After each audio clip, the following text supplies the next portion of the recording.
우리 한번 인사 나눌까요? 잘 오셨습니다. 한번 앞뒤 인사 나누시면서 우리 뒤에 혹시 안 보이는 분 계시면 자리를 좀 이동해 주세요. 뒷분이 같이 다 보이게. 예.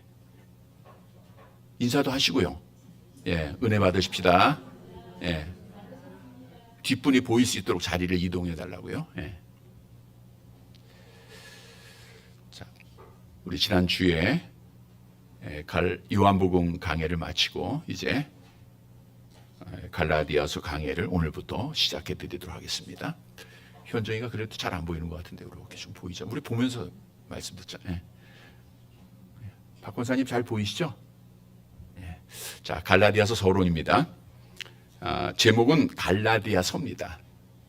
그러나 원문에는 갈라디아인에게 이렇게 기록하고 있죠. 저자는 당연히 잘 아는 대로 사도 바울이고요.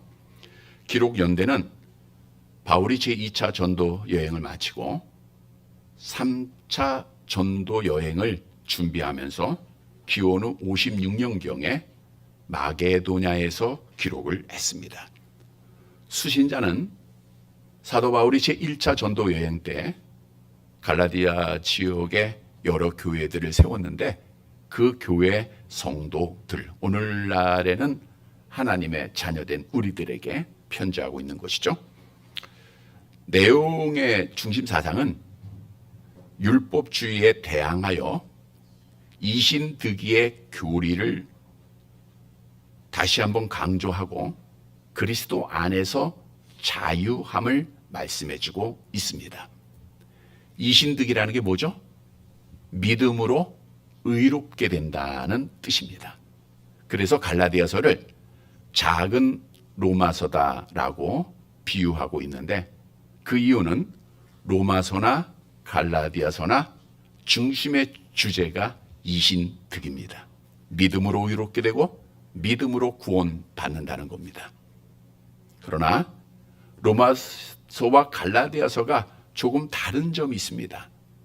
로마서는 당시에 로마에 있는 교인들에게 기독교의 기본 원리인 이신득이 믿음으로 의롭게 된다라고 하는 기초적인 원리를 증거하는 말씀이고, 갈라디아서는 이미 이신득에 의하여 구원받았던 자들이 유대주의자들의 거짓 교사에 의해서 믿음이 흔들리게 됩니다. 이 거짓 교사들이 갈라디아 지역에 들어와서, 교회에 들어와서, 야, 믿음으로 구원받는 거 아니야.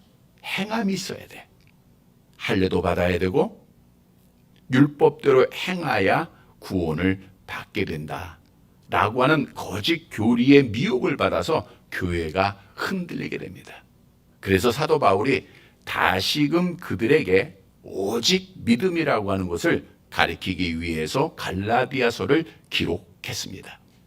다시 말하면 빈터 위에 기독교의 기본 이신득이의 교리를 말씀한 것이 로마서고, 갈라디아서는 빈터 위에 이신득의 교리의 집을 지었는데 그게 허물어졌어요.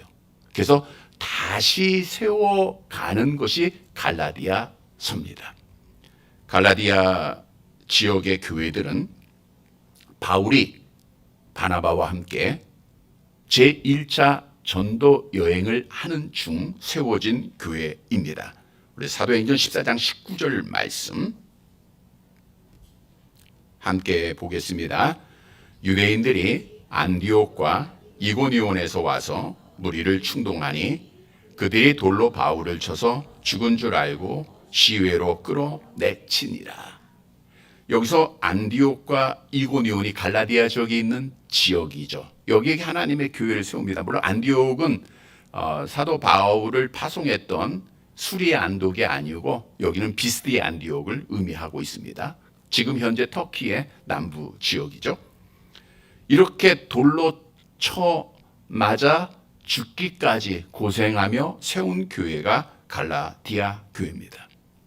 바울이 복음을 전하다가 유대주의자들에 의하여 박해는 받았지만 성경에 보니 하나님의 택한 자들이 영생을 주시기로 작정된 자들이 믿고 죽게 돌아왔다라고 말씀하고 있죠. 사도행전 13장 48절 함께 봅니다.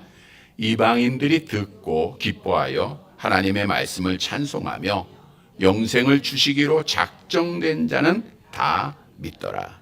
그래서 많은 사람이 사도행전 14장 21절에 보니까 복음을 그 성에서 전하여 많은 사람을 제자로 삼았다. 많은 사람들이 회개하고 예수 믿고 하나님의 교회를 이루어 갔다는 거예요.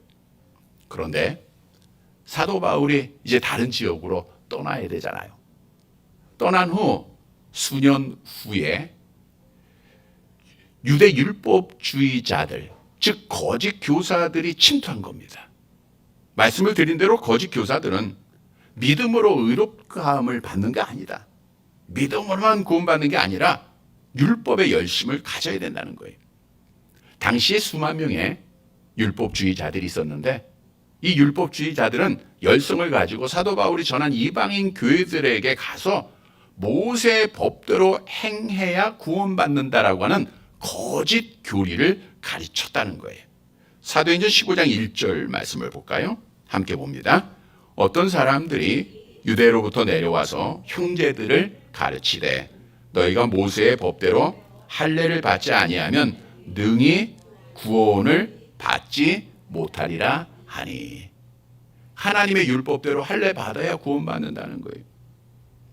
하나님의 율법대로 지켜야, 말씀대로 생활해야 구원받게 된다는 거예요. 뿐만 아니라 유대주의자들은 바울의 사도권을 부정을 했습니다. 우리가 고린도서에서 말씀을 드린 대로 대부분의 교회가 사도 바울에 의해서 세워지지 않았습니까?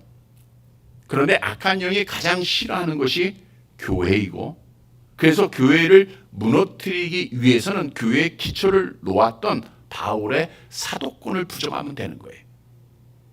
그래서 그들은 바울의 사도권을 부정하면서 바울이 전한 복음을 부정하게 되고 하나님의 교회를 그들이 무너뜨리고 있었다라고 하는 사실입니다. 그런데 중요한 것은 가나안 지역의 교인들이 사도 바울에 의해서 세워졌음에도 불구하고 사람이요 계속 듣다 보면 거기에 빠지게 되어 있습니다. 계속해서 거짓 교사들이 야 율법 행해야 된다, 바울은 사도가 아니다 말하다 보니 흔들리기 시작하는 거예요. 그래서 교회가 무너지기 시작하고 많은 사람이 미혹을 받게 되고 참 믿음에서 떠나게 되어 있는 거예요. 구원의 확신이 없어지는 거예요. 여러분, 하나님의 자녀들은 항상 매일 밤마다 스스로에게 질문하고 답을 해야 됩니다. 만약 오늘 밤에 내가 죽는다면 천국에 갈 수 있을까? 왜냐하면 오늘 밤이 어쩌면 나에게 마지막이 될 수도 있기 때문입니다. 나는 구원 받았는가? 나는 지금 죽어도 천국에 갈 수 있는가? 그런데 오늘날 많은 교인들이 교회는 오래 다녔음에도 불구하고 구원의 확신을 갖지 못하고 있다는 거예요. 어떤 때는 구원 받은 것 같고 어떤 때는 구원에 대한 믿음이 흔들립니다. 이렇게 주일에 나와서 예배드리고 하나님 만나고 기도하고 찬양할 때는 구원받은 하나님의 백성인 것 같아요. 그러다가 세상에 가서 친구를 만나고 불의를 행하고 거짓을 행하고 하나님의 말씀을 버리는 나의 삶을 바라보면서 야, 과연 나 같은 자가 구원받을 수 있을까? 라고 구원관이 흔들린다는 거예요. 여러분, 구원관이 흔들린다고 하는 것은 잘못된 믿음입니다. 자기 생각 속에서, 자기 경험 속에서 자기 뜻대로 예수를 믿었기 때문입니다. 잘못된 믿음이란 성경을 기초한 믿음이 아니라 내 생각대로 믿는 거예요. 야, 그래도 그 천국이라고 하는 가장 놀라운 복, 가장 귀한 복 아닙니까? 그 복을 받기 위해서는 그래도 조금은 내가 뭐를 해야 되지 않는가? 선도 쌓아야 되고 말씀대로 살아야 되지 않는가? 라고 생각을 하고 있기 때문입니다. 여러분, 중요한 것은, 분명한 사실은 어느 누구도 이 땅의 사람들은 하나님의 말씀 그대로 살 수 있는 사람이 하나도 없다는 거예요. 말씀대로 구원받는다 하면 한 사람도 구원받을 수 없는 거예요. 이것은 사람의 생각이고, 성경은 분명히 구원은 하나님의 선물임을 우리에게 말씀해 주고 있습니다. 에베소 2장 8절 암송합니다. 너희는 그 은혜에 의하여 믿음으로 말미암아 구원을 받았으니 이것은 너희에게서 난 것이 아니요 하나님의 선물이라. 하나님께서 값없이 주시는 거예요. 은혜로 주시는 겁니다. 암송해 봅니다. 주 예수를 믿으라. 그리하면 너와 내 집이 구원을 얻으리라. 그래서 예수만 믿으면 나는 오늘 밤에 죽어도 구원 받으신 줄 믿으시기를 바랍니다.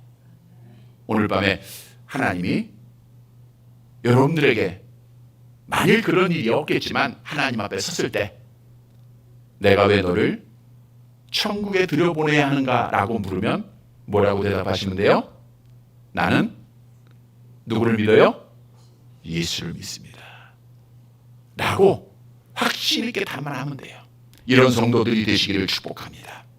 여러분, 하나님이 주신 구원은 불가항력지 은혜예요. 환난이나 공고나 박해나 기근이나 적신이나 위험일도 칼도 그 하나님의 은혜에서 끊을 수가 없어요.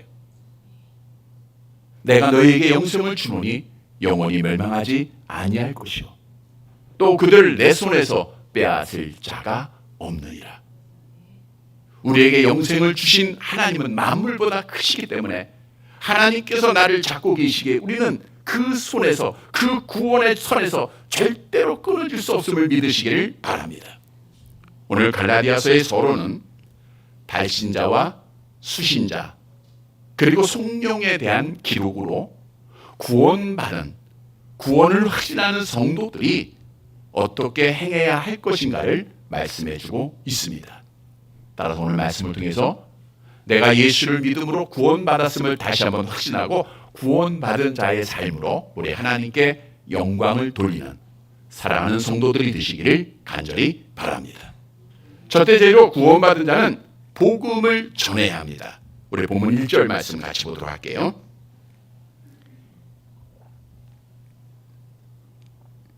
갈라디아서 1장 1절 함께 봅니다. 사람들에게서 난 것도 아니요 사람으로 말미암은 것도 아니요 오직 예수 그리스도와 그를 죽은 자 가운데에서 살리신 하나님 아버지로 말미암아 사도된 바울은. 여러분, 편지를 보낼 때 처음에 뭐라고 시작을 하죠? 안부를 묻죠. 안녕하세요, 편안하십니까? 근데 오늘 갈라디아 교회 편지하면서 사도 바울이 뭐라고 하고 있습니까? 사람들에게서 난 것도 아니요 사람으로 말미암은 것도 아니다. 갈라디아 교회에 보내는 서신의 첫 서두부터 이렇게 강력하고 도전적인 반대 논리를 주장하고 있는 것은 당시 갈라디아 교회 성도들이 바울의 사도권에 대해서 부정을 하고 있었다는 거예요. 흔들리고 있었다는 거예요. 따라서 바울은 자신의 사도권은 인간으로부터 주어진 것이 아니라 예수 그리스도와 하나님 아버지로부터 말미암은 것임을 밝히고 있습니다. 오직 예수 그리스도와 그를 죽은 자 가운데서 살리신 하나님의 아버지로 말미암아 사도된 바울은 그랬어요. 바울은 갈라디아 교회뿐 아니라 여러 교회에 편지하면서 자기의 사도권이 하나님으로부터, 예수님으로부터 왔다고 하는 사실을 여러 번 밝혔습니다. 우리 고린도서 1장 1절 함께 봅니다. 하나님의 뜻을 따라 그리스도 예수의 사도로 부르심을 받은 바울은, 에베소 1장 1절 계속 볼게요. 하나님의 뜻으로 말미암아 그리스도 예수의 사도된 바울은. 이렇게 말씀한 것은 그 교회에서 바울의 사도권을 다 부정하고 있었다는 거예요. 고린도 교회나 에베소 교회나 갈라디아 교회도 그렇다는 거예요. 사도라고 하는 뜻은 사자, 사명을 주시고 보냄을 받은 자라는 뜻입니다. 이 단어가 우리가 잘 아는 대로 대부분 12제자에게 붙여진 직분이죠. 우리 누가복음 6장 13절 함께 봅니다. 그 제자들을 부르사 그 중에서 12를 택하여 사도라 칭하니. 그래서 우리가 12사도 이렇게 말합니다. 그런데 우리가 잘 아는 대로 바울은 예수님의 12제자가 아니었습니다. 예수님을 3년여 동안 따라다니고 그의 사역을 목격하지도 그의 죽으심을 목격하지도 않았습니다. 그래서 많은 사람들이 쉽게 바울은 사도가 아니구나 라는 미혹에 빠지게 되고 그의 전한 복음에 흔들리게 되는 거예요. 그러나 바울은 다메섹으로 가는 도중에 부활의 주님을 직접 만났습니다. 우리 주님이 찾아오셔서 사울아 사울아 네가 왜 나를 핍박하느냐. 바울이 대답하고 주님이 말씀하시죠. 사도행전 9장 5절 함께 봅니다. 대답하되 주여 누구시오니이까. 이르시되 나는 내가 박해하는 예수라. 부활의 주님을 직접 만났습니다. 뿐만 아니라 밝은 빛에 의하여 바울이 눈을 보지 못하게 됐을 때 하나님께서 아나니아라고 하는 사람을 택하여서 바울에게 보내게 됩니다. 그리고 뭐라고 말씀하셨죠? 사도행전 9장 15절 함께 봅니다. 주께서 이르시되 가라. 이 사람은 내 이름을 이방인과 임금들과 이스라엘 자손들에게 전하기 위하여 택한 나의 그릇이라. 사도로서 조금도 부족함이 없는 하나님 아버지로부터 예수님께로부터 사명을 받은 자가 바울이었다는 거예요. 바울은 구원받고 사도의 직분을 가지고 이 사명을 충성스럽게 죽을 때까지 감당해서 하나님의 영광을 드러내고 하나님 앞에 복받은 자가 됐어요. 여러분, 무엇을 우리에게 구원해 주고 있습니까? 우리가 하나님의 값없는 그 놀라운 은혜로 구원받았다고 하면 사도 바울처럼 이 시대에 사도가 되어야 한다는 거예요. 물론 사도라고 하는 직은 더 이상 존재하지 않습니다. 오늘날 어떤 분이 나는 이 시대의 사도다, 나는 이 시대의 사자다라고 말하고 있는데 사도는 단회적인 직분으로 끝났어요. 그러나 사도가 가졌던, 구원받은 자가 가졌던 그 일은 우리에게도 계속해서 이어지고 있다는 거예요. 우리 예수님께서 성령을 약속하시면서 우리에게 말씀하신 내용이 있죠. 우리 암송해 볼게요. 사도행전 1장 8절. 오직 성령이 너희에게 임하시면 너희가 권능을 받고 예루살렘과 온 유다와 사마리아와 땅끝까지 이르러 내 증인이 되리라. 성령으로 아니하고는 누구든지 예수를 주로 시인할 수가 없어요. 내가 예수를 주로, 내가 예수를 그리스도로, 예수를 하나님으로 신앙한다고 하는 것은 나는 뭘 받았다는 거예요? 성령을 받았다고 하는 증거입니다. 그런데 성령을 받은 또 하나의 증거는 나의 증인이 되라는 거예요. 그리스도의 증인이 되어야 된다는 거예요. 따라서 우리 주님께서는 하나님 나라로 승천하시면서 구원받은 제자들에게, 오늘날 우리 성도들에게 마지막으로 남기신 명령도 하나님의 복음을 전하라는 거예요. 마가복음 16장 15절 암송해 봅니다. 또 이르시되 너희는 온 천하에 다니며 만민에게 복음을 전파하라. 그래서 구원받은 자가 해야 할 일은 오늘날 사도의 시기예요. 하나님의 복음을 전하는 겁니다. 우리가 새로운 곳에서 이제 두 번째 예배를 드리고 있습니다. 우리 교회가 하나님의 말씀을 보수하고 교육하고 그리고 전파하는 사명을 감당해야 합니다. 많은 성도들이 오늘 이 빈자리가 채워지기를 기도하고 있어요. 그러나 우리의 생각만으로, 기도만으로 되어지는 것은 아닙니다. 여러분, 기독교는 움직임의 역사입니다. 구하라 그러면 너에게 주실 것이라. 기도하면 주세요. 근데 그 다음이 뭐예요? 기도 안 되면 뭐 해야 돼요? 찾아야 돼요. 그 다음에 뭐 해야 돼요? 문을 두드려야 됩니다. 하나님께서 아브라함에게 복을 약속하신 후 너는 일어나서 너 있는 곳에서 동서남북을 네 발로 밟으라. 밟는 것을 내가 너와 네 후손에게 주리라고 약속하고 있어요. 부자가 될 것을 기도했으면 믿고 더 열심히 일해야 됩니다. 하나님 앞에 내가 건강할 것 기도했으면 약도 잘 복용하고 열심히 운동도 해야 합니다. 다시 말하면 복음의 씨앗을 우리가 심어야 된다는 거예요. 물론 오늘날 특히 우리나라에서 복음을 전한다고 하는 것은 환경적으로 너무 부정적입니다. 옛날에는 예수 천당하면 지나가는 개도 교회 왔다 그래요. 그만큼 많은 사람들이 교회에 몰려왔어요. 그러나 오늘날은 교회의 부정적인 인식이 너무나 많이 자리하고 있기에 전도하기가 쉽지 않은 때임에는 틀림이 없습니다. 그래서 많은 성도들이 예수 믿는 것 부끄러워하고 전도하는 것을 두려워합니다. 여러분, 어쩌면 지금이 우리에게 기회일 수도 있습니다.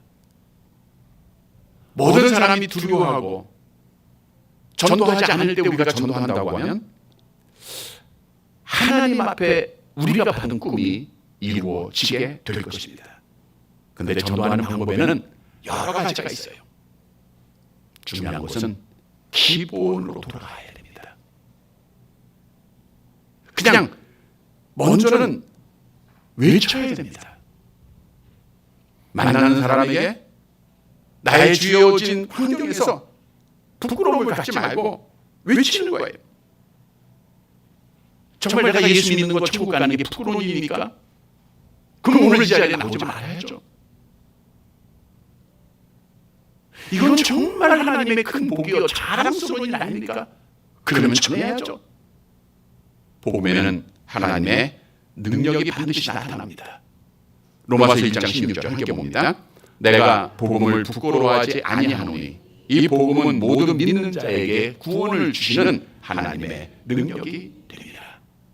전하는 자가 있어야 듣는 자가 있고요. 들어야 믿게 되고요.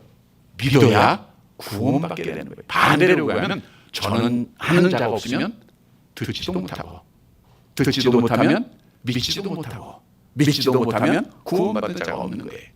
로마서 10장 14절 15절 같이 봅니다.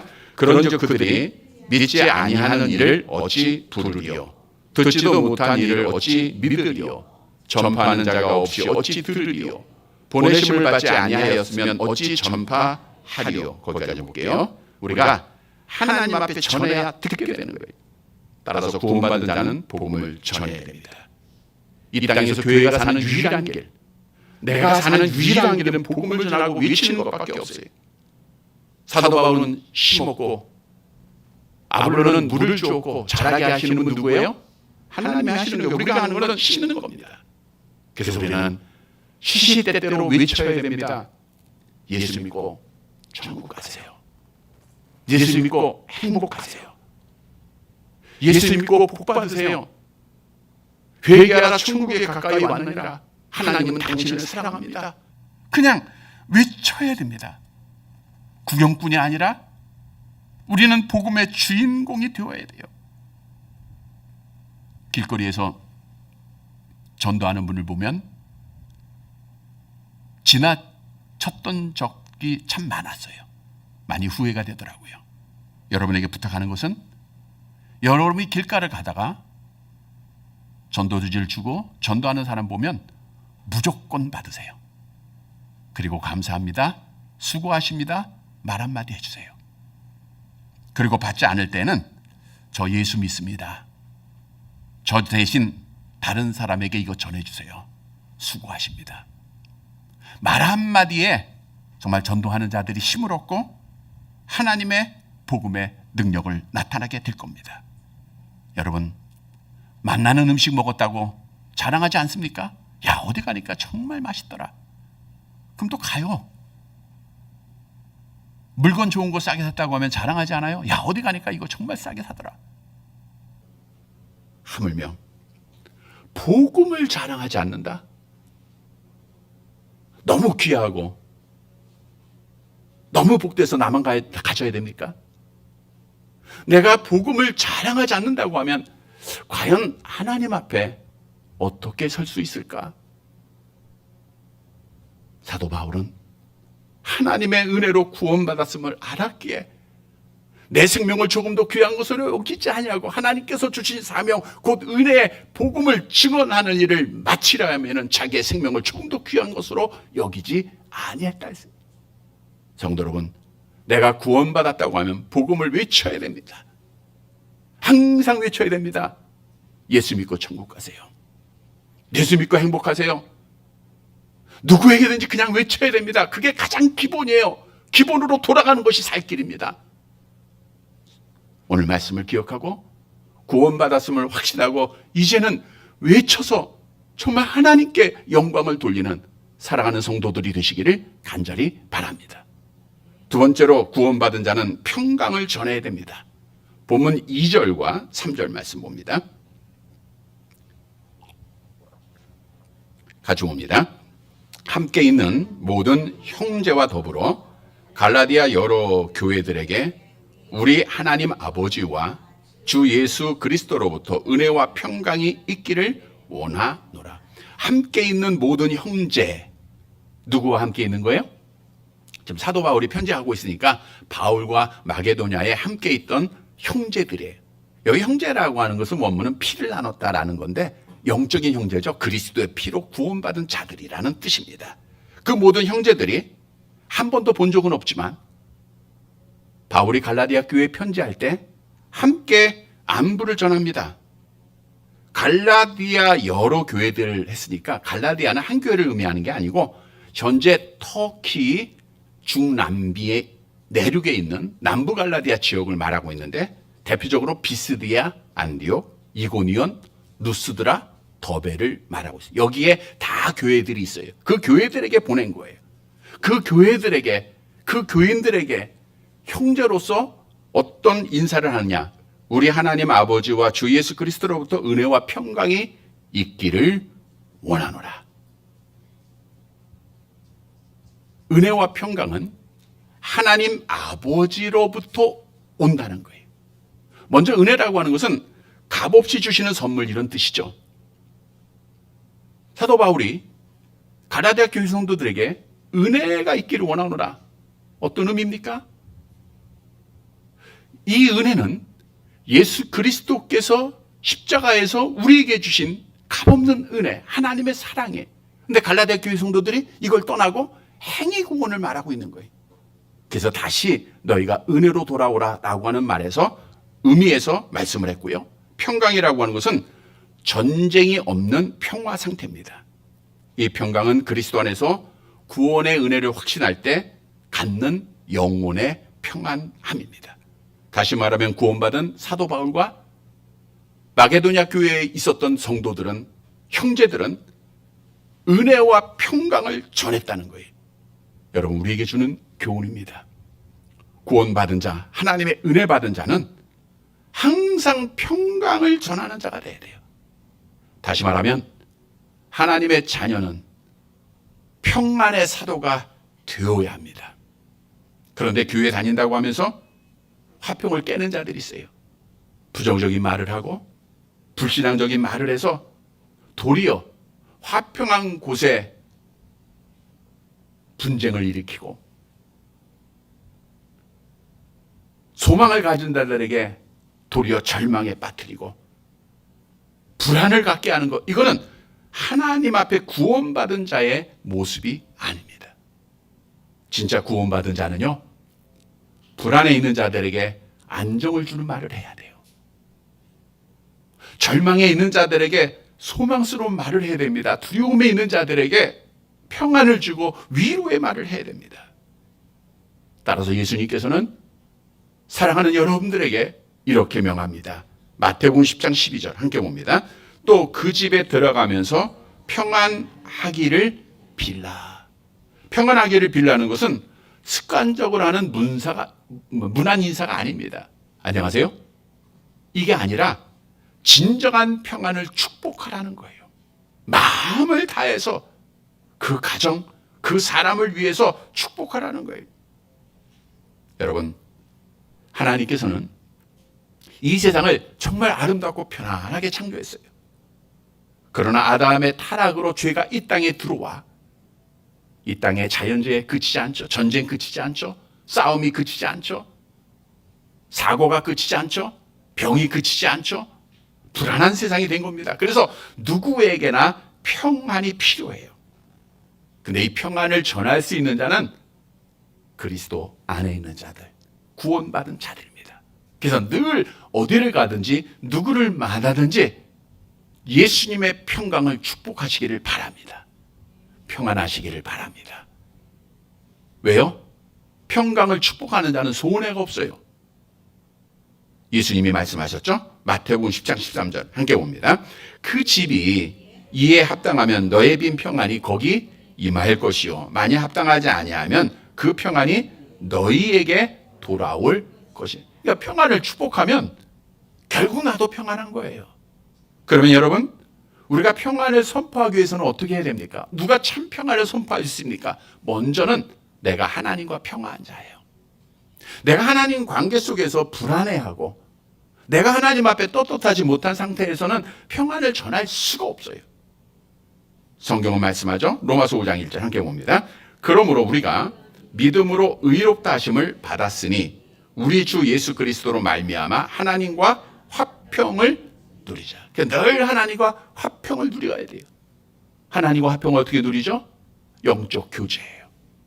기도로, 말씀으로, 찬양으로 늘 하나님과 화평해야 돼. 그러한 자가 평안을 선포할 수 있어요. 뿐만 아니라 우리는 늘 긍정적인 마음을 가지고 신앙적인 말을 해야 됩니다. 늘 긍정적이어야 돼요. 에베소 4장 29절 함께 봅니다. 무릇 더러운 말은 너 입 밖에도 내지 말고 오직 덕을 세우는데 소용되는 대로 선한 말을 하여 듣는 자들에게 은혜를 끼치게 하라. 은혜를 끼치는 말이 평안한 말입니다. 말하기 전에 생각하세요. 이 내 입에 나오는 이 말이 지금 듣는 자에게 은혜가 될까? 이게 정말 평안을 주는 말일까? 그리고 나서 선포하세요. 성도 여러분, 구원받은 자는 평안의 사도입니다. 어디에 가든지 누구에게든지 평안을 축복해서 하나님께서 주시는 영원한 평안을 복으로 받는 사랑하는 성도들이 되시기를 간절히 바랍니다. 세 번째로 구원받은 자는 하나님께 찬양과 영광을 돌려야 돼요. 보면 4절 말씀, 너무나도 우리 기독교에서 중요한 말씀이죠. 맘송해 볼까요? 그리스도께서 하나님 곧 우리 아버지의 뜻을 따라 이 악한 세대에서 우리를 건지시려고 우리 죄를 대속하기 위하여 자기 몸을 주셨으리. 여기서 건진다라는 것은 뽑아내다, 골라내다, 구원하다 이런 뜻이에요. 근데 이 단어는 스스로 헤어날 수 없는 상태에서 위험한 상태를 전제를 하고 있는 겁니다. 마치 이스라엘 백성들이 애굽에서 스스로의 힘으로 구원받을 수 없었죠. 근데 하나님이 그를 구원할 때 사도행전 7장 34절에 보면 그 단어를 사용하였어요. 바울이 이 단어를 사용한 것은 우리는 전적으로 부패하고 무능력한 상태, 아무것도 할 수 없어요. 그런데 도저히 우리의 힘으로는 구원받을 수 없는데 이 악한 세대로부터 우리를 빼내주셨다는 거예요. 건져주셨다는 거예요. 어떻게 건져줬어요? 우리 죄를 대속하기 위하여 자기 몸을 주셨다는 거예요. 다시 말하면 예수 그리스도께서 십자가상에서 하나님 아버지의 뜻에 따라 피 흘려 죽으심으로 말미암아 우리를 구원해 주셨다는 거예요. 여러분, 이것이 기독교의 진리입니다. 이 사실을 믿으시기를 바랍니다. 얼마나 놀라운 은혜입니까? 그러면 이 구원의 은혜를 받은 자가 해야 할 일이 뭐예요? 본문 5절 마지막 절 함께 봅니다. 영광이 그에게 세세토록 있을지어다. 아멘. 여기서 세세토록이라는 것은 세대들의 세대까지라는 뜻으로 영원을 의미해요. 영원히 하나님 찬양해야 된다는 거예요. 여러분, 우리에게 주는 교훈입니다. 정말 그리스도의 십자가의 사건으로 구원받은 하나님의 은혜 받은 자들은 영원토록 하나님만 찬양하고 하나님께만 영광을 돌려야 된다는 거예요. 이런 성도들이 되시길 바랍니다. 지난 주일 저녁에 하나님께서 택하신 자들을 위해서 영원한 안식을 예비하셨다 그랬죠. 그게 천국이에요. 그 신천 신지에서 우리가 해야 할 일이 뭐라 그랬어요? 우리 계시록 5장 7장 12절 내려가 볼게요. 계시록 7장 12절. 이르되 아멘. 찬송과 영광과 지혜와 감사와 존귀와 권능과 힘이 우리 하나님께 세세토록 있을지어다. 아멘. 그러니까 하나님의 나라에서 우리가 해야 할 게 뭐예요? 하나님을 찬양하는 것밖에 없어요. 그러면 그 안식을 소망하는 자는 이 땅에서 뭐 해야 돼요? 하나님을 찬양해야 돼요. 왜? 하나님의 은혜로 구원받았으니까. 물론 좋은 일에 기쁜 일에 누구나 다 기뻐하고 찬양합니다. 그러나 구원받은 자는 그리 아니하실지라도 찬양해야 되는 거예요. 어떤 분이 교통사고가 났는데 감사헌금을 드려요. 더 큰 사고 나지 않았다고. 다리 밟혔는데 감사헌금 드려요. 왜? 다리가 부러지지 않았다고. 여러분, 우리는 구원받은 자는 항상 내 뜻대로 안 돼도, 내 생각대로 안 돼도, 내 기억대로 안 돼도 하나님 찬양하는 거예요. 우리 하박국 3장 17절 18절 잘 아는 말씀이죠. 함께 봅니다. 비록 무화과나무가 무성하지 못하며 포도나무에 열매가 없으며 감람나무에 소출이 없으며 밭에 먹을 것이 없으며 우리의 양이 없으며 외양간에 소가 없을지라도 나는 여호와로 말미암아 즐거워하며 나의 구원의 하나님으로 말미암아 기뻐하리로다. 분명한 진리는 이 땅에서 항상 기뻐하는 자가 천국에서 영원히 기뻐하게 될 줄 믿으시기를 바랍니다. 여러분, 우리는 오직 하나님 찬양하는 거예요. 그런데 그중 가장 중요한 것이 예배입니다. 우리가 주일에 하나님의 성전에서 호흡이 있는 자는 여호와를 찬양하라 말씀 따라 하나님을 찬양하는 것, 이것은 미래의 하나님의 나라에서 영원히 하나님을 찬양할 예표인 줄 믿으시기를 바랍니다. 출애굽기 31장 16절 함께 봅니다. 이같이 이스라엘 자손이 안식일을 지켜서 그것으로 대대로 영원한 언약을 삼을 것이니. 그래서 우리가 주일에 하나님의 성전에서 하나님을 찬양하고 예배하는 것, 이거 구원받은 자가 반드시 해야 할 일입니다. 성도 여러분, 우리는 하나님의 은혜로 건진받은 자들이에요. 얼마나 놀라운 은혜입니까? 이 은혜 잊지 말고 항상 하나님 앞에 감사 찬양을 드리는, 그래서 마지막 날 천국에서 영원히 하나님을 찬양하는 성도들이 되시기를 간절히 바랍니다. 말씀을 정리해 드립니다. 여러분, 내가 오늘 밤에 죽어도 천국 갈 수 있는가? 내가 지금 순간 하나님 앞에 부름받아도 하나님 앞에 갈 수 있을까? 오직 한 길입니다. 누구만 믿으면 돼요?